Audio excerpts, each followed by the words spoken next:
자, 국기문란 사건으로 한번 가보겠습니다. 국방부가 해병 1사단장을 과실치사 혐의를 빼고 경찰이 이첩했다.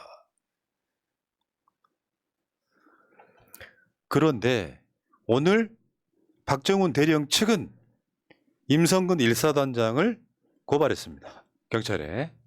이제 전쟁이 시작된 거예요. 이건 되게 간단해. 그 서류, 수사 보고서를 안보실에서 보자고 한 상황 그 순간부터 완전히 변질된 거예요. 답은 간단한 거잖아요. 근데 문제는 이게 있어. 해병 1사단장을 혐의를 빼버리면은 누군가는 그 혐의를 뒤집어 써야 되는 거예요. 해병 1사단장이 아니라 그 아래 단위에 있는 사람들.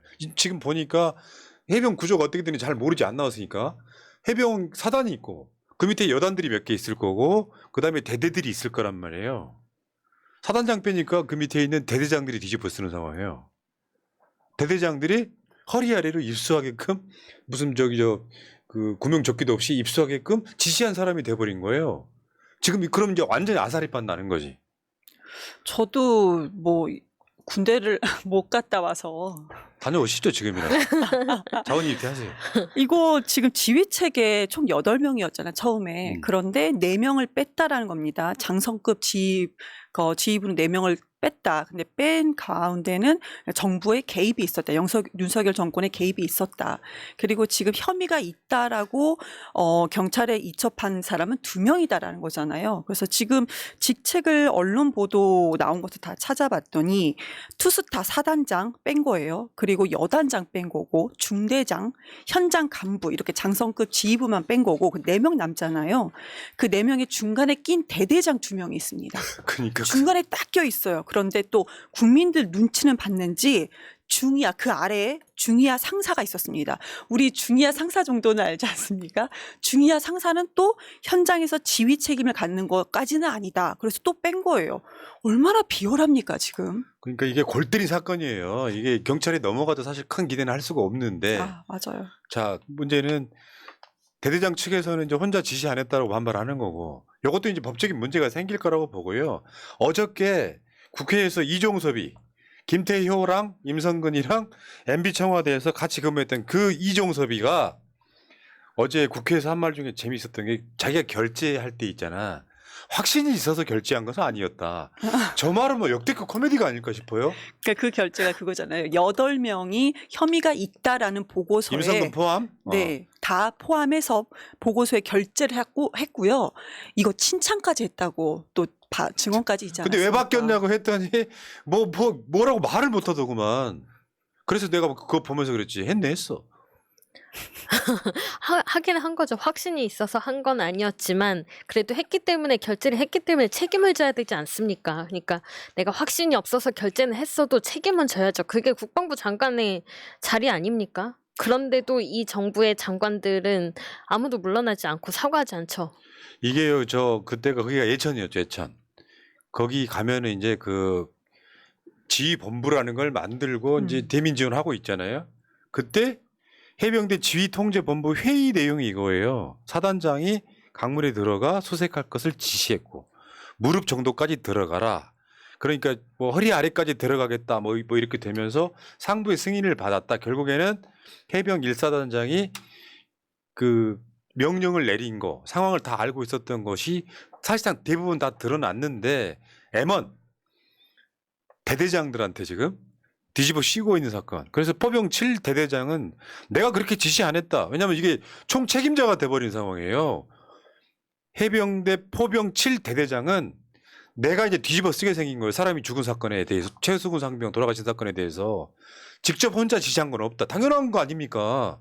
그렇죠. 그거 나왔잖아. 임성근이가 공부활동 잘하고 있구나 라고 하면서 결국 내가 공을 세워가지고 언론에 많이 나가면 내가 이제 관심 받고 그러면 그런 사람들이 또 쓰리스타로 진급하고 그러면서 결국에는 해군 참모총장도 되고 이 과정들을 거치려고 했다는 느낌이 들어요.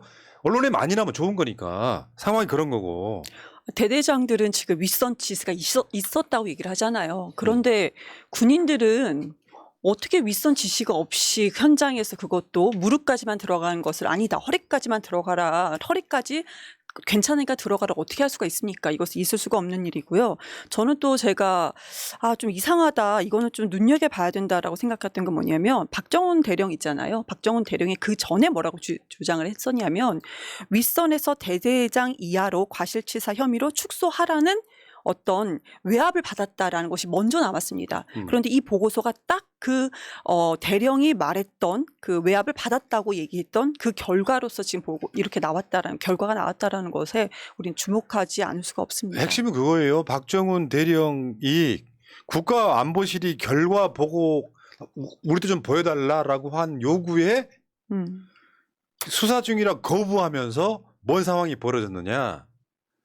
박정훈을 집단 항명의 수괴로 만들어 버린 거잖아요. 그런데 예를 들어서 김태효가 이종섭 현재 국방부 장관하고 임성근 해병 제1사단장하고 같이 근무를 안 했다면 아무 연관이 없다면 그냥 안보실에서 보는 차원에서는 예를 들면 그런 거 있잖아요. 알고는 있어야 되니까 정도로 했다면 모르겠지만 저걸 거부하니까 집단 항명의 수괴로 만들어가는 과정은 정상적인 건 분명히 아닌데다가 이걸 이른바 이제 국기문란 사건이라고 이렇게 보는 거고 하나 더 경찰에 사건이 이첩됐어요. 이하람 중사 사건 이후에는 그런 엄청난 사건들은 경찰이 수사하게끔 돼 있어요. 다 덮어버리려고 하니까 경찰이 이첩을 했는데 경찰은 정상이냐? 문제는 그거예요. 그래서 지금 그 경찰의 박정훈 대령 측이 해병 1사단장을 또 고소한 거 아니에요? 그렇게 되면 경찰에서는 수사는 해야 되겠지만 경찰도 이제 박정훈 수사단장이 수사한 결과물을 바탕으로 해서 수사를 할 거란 말이에요. 경찰도 수사에 한계가 있어요. 군대를 직접 들어가야 되잖아요. 이렇다 보니까 경찰이 지금 정권의 입맛에 맞는 수사 결과를 내놓을 가능성이 굉장히 매우 높다. 근데 국민들은 다 알고 있잖아요. 국가안보실이 개입했구나. 우리 성근이는 빼줘. 이게 핵심이라고 보시면 될 것 같고요. 그러니까요. 지금 군사법원법이 개정이 되면서 중대 사건들, 그러니까 군 기관의 중대 사건들이 경찰로 이첩되는 경우가 되게 많았습니다. 그런데 과거에도 경찰이 수사를 하고 있는데 외압이 받았던 전례도 또 수도 없이 또 많았습니다. 근데 지금은 경찰이 국방부 윗선을 넘어서요. 지금 국방부 윗선이 개입됐다고 하잖아요. 근데 그 윗선에 대통령실까지 들어갈 수 있다는 의혹이 있습니다. 근데 경찰이 이것을 얼마나 수사를 할 수 있을까? 독립적으로 진짜 잘 수사할 수 있을까?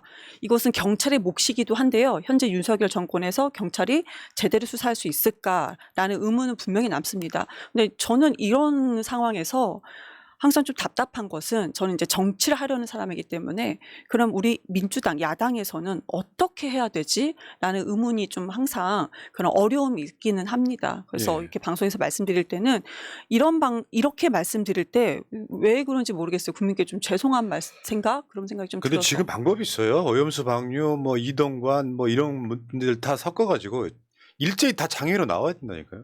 지금은 그 방법밖에 없어요. 안 그러면 계속 끌려가요. 현재로서는 국민들 1,000만 명, 2,000만 명이 길거리로 쏟아져 나와야 되는 시기예요. 행동은 민주당이 해야 됩니다.